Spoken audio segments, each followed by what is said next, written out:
Kuala Lumpur, Malaysia, March 8, 2014, 12:25 a.m.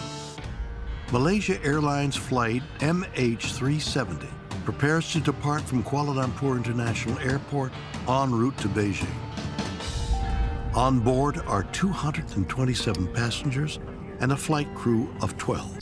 The flight path was more or less a straight line, aimed from Kuala Lumpur out over the water in the South China Sea to the main landfall of China. At about 1:20 a.m., as the plane was flying over the South China Sea, ground control lost all contact with the plane. 1 second, the 240-ton Boeing aircraft was emitting a clear transponder signal to air traffic control.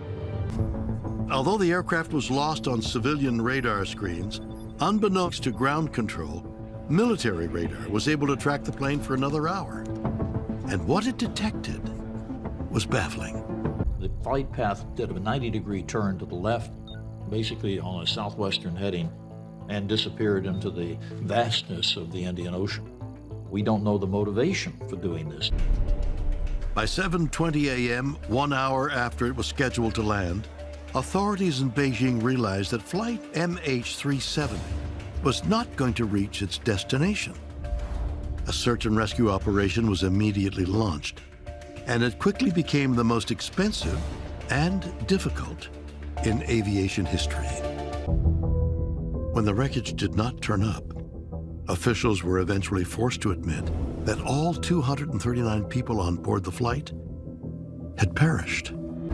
The wreckage of the plane, despite the efforts of the world's top aviation experts, had seemingly vanished without a trace. But then, after months of searching, investigators finally uncovered an important clue.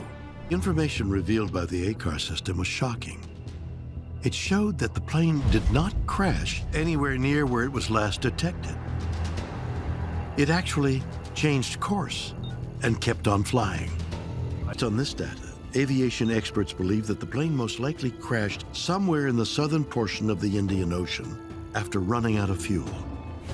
It seems that the aircraft flew in the wrong direction for thousands of miles to a distant part of the ocean where there was no possible place to land.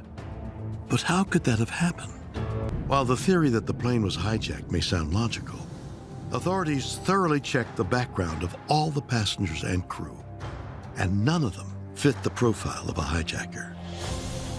The truth is that while several of the explanations that have been put forth seem to have merit, we simply don't have enough information to verify any of them.